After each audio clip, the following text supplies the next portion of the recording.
Welcome back sa ating channel. This is our episode 2 ng Vlogmas. Nakakaloka. Isang online lending ba to? Hindi siya online lending. Legit siya na bangko. So, ibig sabihin, more of the savings siya. Okay, so ito na nga, siya si Cbank. O, diba? So, matagal na pala akong may account kay Cbank, pero hindi ko nilalagyan ng pera. So, sinubukan ko maglagay ng 1,000 pesos, Mima. Kasi nga, sabi nila, mataas daw ang kanyang interest per annum. Diba? So, nag-try tayo mag-deposit ng 1,000 lang naman para matry natin, matest natin at ma-order ko na rin ang kanilang physical card. Meron silang physical card, hindi ba? Kagaya ng Maya, meron din physical card. Parang sa GCash din, meron din. Tapos GoTime, meron din. So, dito sa Cbank, why not? Diba, i-try na rin natin. So, nag-deposit ako ng 1,000 Kinembular pesos. So, napakadali lang, Mima. Nilink ko muna ang aking RCBC account. Tapos, doon ko kinash in, which is free. Ang bongga nito.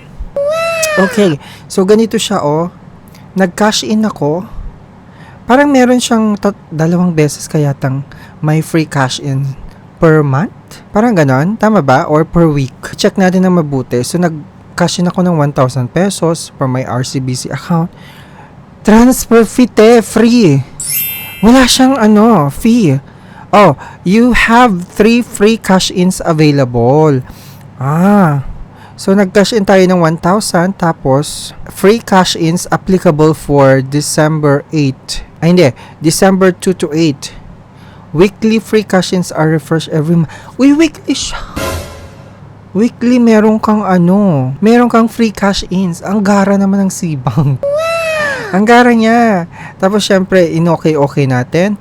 Tapos, pagka-confirm ng payment or nung pag-cash-in ko, free nga talaga siya, te. Hindi ako nadedakan sa RCBC account ko. So, transfer fee which is free.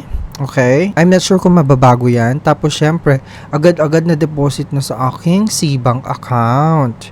1,000 buo. Diba? Okay, so, let's talk about the interest. Oh, eto na. Bago tayo magpatuloy, pa-subscribe naman, pa-click the notification bell para every time na magkakaroon tayo ng mga ganitetsyo ang mga video review, di ba?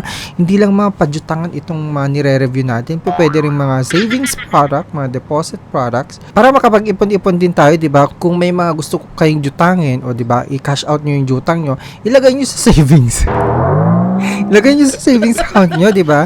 Wala namang masama doon. Kikita pa kayo. Charis. Di ba? Totoo yan. So, interest rate, gross per annum daw. So, ito yung estimated calculation niya. So, yung first 0 pesos to 400,000 pesos, 4.25% per annum ang interest mo. Okay? Kapag above 400,000 pesos na magiging 3% per annum na siya. So, effective from November 6, 2024. So, ayun yung meron ako. So, let's try to calculate yung estimate niya kung magkano ang savings na makukuha mo ditechi. So, 4.25% annual interest for 100,000 pesos. Ito ang magiging interest earnings mo, which is sa araw, 9 pesos and 29 cents. Kapag 1 month na yung account mo, hindi mo ginagalaw, hindi mo wini-withdraw yung 100,000 pesos mo, magkakaroon ka ng 278 pesos and 69 cents. Diba? Kapag inabot na ng taon yung pera mo dyan, may 3,400 kang earnings. Diba? Not bad. Okay, kapag 10,000 pesos, syempre, try lang natin yung 10,000 pesos. So, ganyan siya, as you can see.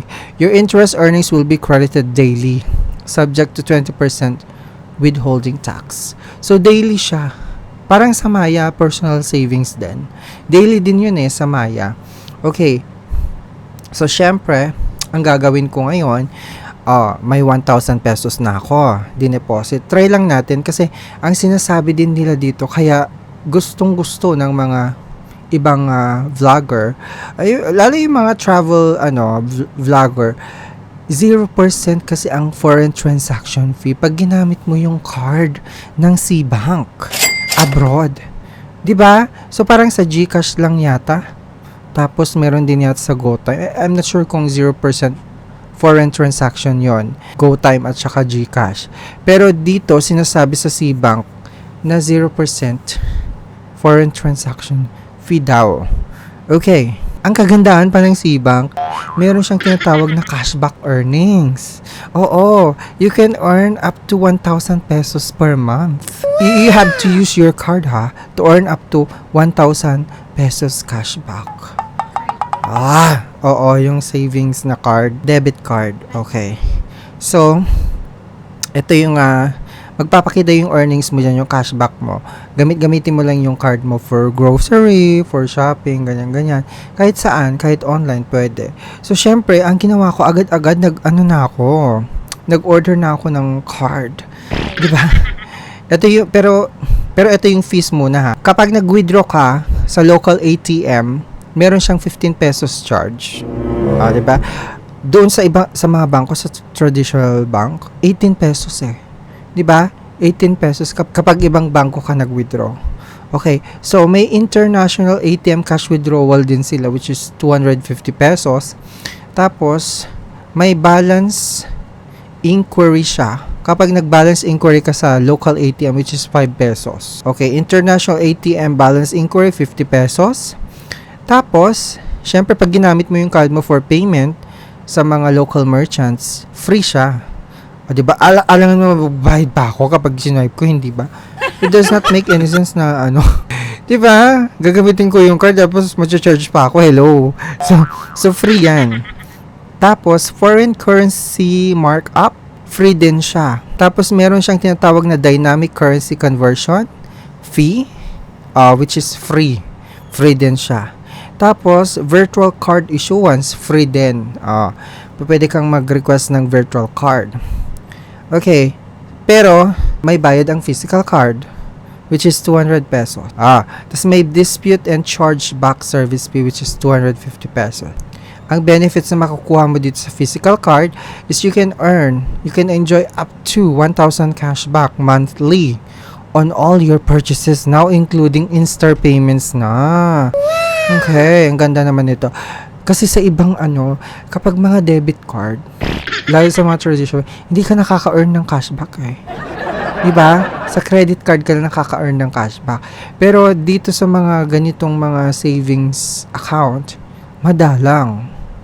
Diba? Siguro, ito nga, yun sa mga digital bank lang nag-o-offer. Kasi dun sa GoTime, nakaka-earn din naman ako ng rewards. Every time na isa-swipe ko yung card ko. Maganda rin yung GoTime. So, I'm not sure sa Maya kung nakaka-earn ka din. Parang hindi. Sa Maya, debit card, hindi. Pero sa Cbank, diba? So, you can transact anywhere. Pay contactless in any store where MasterCard is accepted, locally and overseas. And then, you can track your rewards, immediately after transaction posting. So, ayun na nga. Mag-order na tayo. Siyempre, i-confirm ko lang yung details ko. Ganyan-ganyan. Pakpak mo lang, tas next. And then, confirmations, ito na, yung delivery address ko, tas may fee siya na 200 pesos. Okay, tapos madideduct na siya dun sa aking account. Confirm, ang bilis dito. Success agad, order successful. Marireceive, kailan daw? Your card will be delivered within 10 banking days, except for certain provinces. So, in-order ko ngayong December 2. So, magbilang tayo ng 10 feeling ko hindi lang 10 banking days to. Siguro until Friday meron na yan. Matatanggap ko na yan. So, ganun siya. Siyempre, na-deduct na ako ng 200 pesos. Dineduct na mismo dun sa account ko. 800 na lang. Charis, 800 na lang yung aking balance. So, ganun siya. Kung gusto nyong mag-Jupon, diba? At magkaroon ng savings account at hindi kayo ma-approve sa mga bangko, edi i-try nyo ang Cbank. Makaka-earn pa kayo ng cashback every time na gagamitin nyo yung debit card ninyo, mga Memoria. At saka kung may mga loan kayo na yung proceeds, ilagay mo na dito sa Cbank. Makaka-earn ka ba ng interest? Diba? It's a win-win situation. Nakapag-jutang ka na, kumikita ka pa dito sa Cbank. Ay, maganan. So anyways, maraming salamat sa panonood na naman. Sa lahat ng mga nakapag-try at nakapag-open na ng account kay Cbank, pa-comment naman and share your experiences. Nakaipon na bang lahat? Marami na ba kayo naipon? Pa-share naman mga memorya. Maraming salamat.